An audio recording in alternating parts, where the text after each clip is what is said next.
do I tell the boys? And I thought, well, it's not fair not to tell them because we don't know how this is going to pan out. So I got the phone, and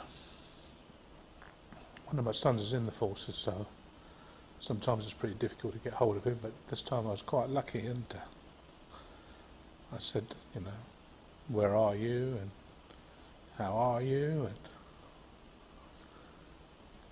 I was just had to go to hospital. So he goes, oh, is she all right? I said, nah, not really. I said, she's been told she's got cancer. Well, there wasn't an awful lot he could do being in the forces. I mean, he just can't come out and do anything at a drop of a hat. So, I said to him, well, look, don't worry. I mean, she's in the best place at the moment. As soon as I know any more, I'll let you know. So that was number one son done. Next one's the youngest. So, ring him up.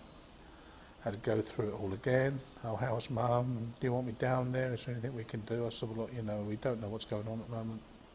As soon as I know tomorrow, I'll ring you again and let you know what's going on. And I think that was probably one of the hardest things I had to do because part of me said that they didn't really need to know, and another part said, look, it was pretty unfair, to leave them out of the loop, really. Go there the next day, and they decided she'd come home. We get home, and on the way home, obviously, we're talking in the car, and she's saying, "No, I'm not feeling too bad now." She said a lot of the blood stopped and the bleeding stopped, and I'll probably be able to cope now until I see him again. So, see the consultant. I said, oh, okay, fair enough. Jerry's not one to have somebody pussyfooting around her, really, and, I mean, I do most of the stuff at home anyway, cooking, ironing and stuff like that, because that's how I was in the forces, and it's just how I've carried on. So Jerry was still going to work, I was still going to work, and I suppose in some ways I just tried to block it out of my mind, really. Anyway, then it all started up again, the blood started coming through again. This time I took it down to accident and emergency. And I'm really worried now.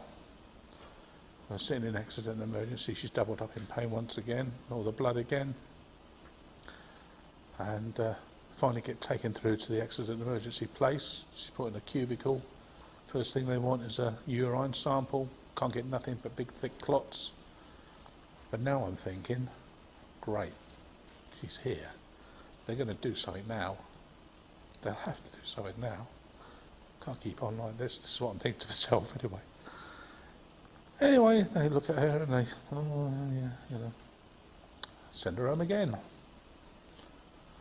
I'm thinking, what on earth do you have to do to get in hospital? How bad do you have to be before they take you in? And all the time this is going on, I'm thinking to myself,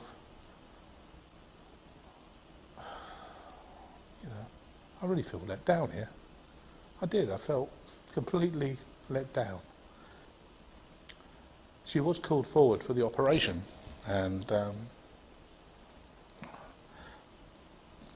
by that time, I was quite relieved actually that she was somewhere and someone was eventually taking this seriously.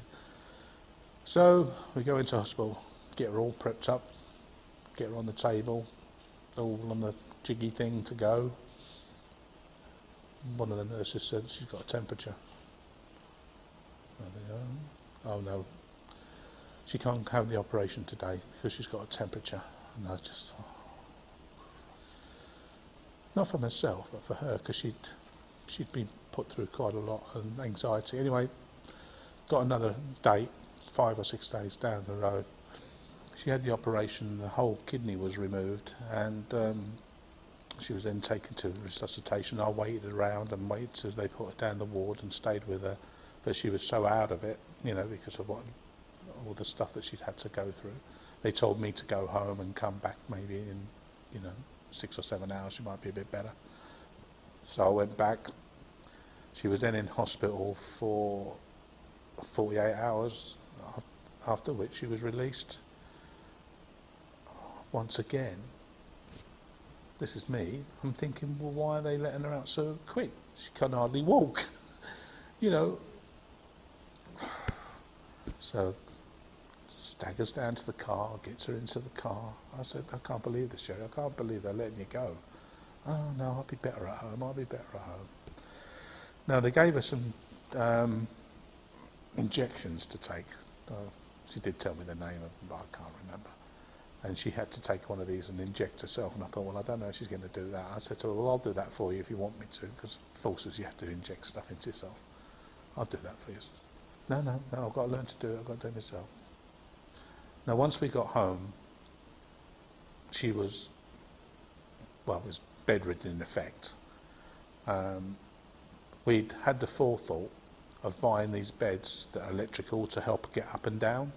So instead of her having to put, like stress on her stomach where they've done this thing and done all the stitches, the bed would help her, which we found a great help. Once I got her home, I could look after her. And I felt a lot better about that, because then I knew she was in good hands. I knew that if anything happened, then I was there to help her. And, we're getting through it. But as you can see, this is 18 months later, and it's still affecting me quite badly.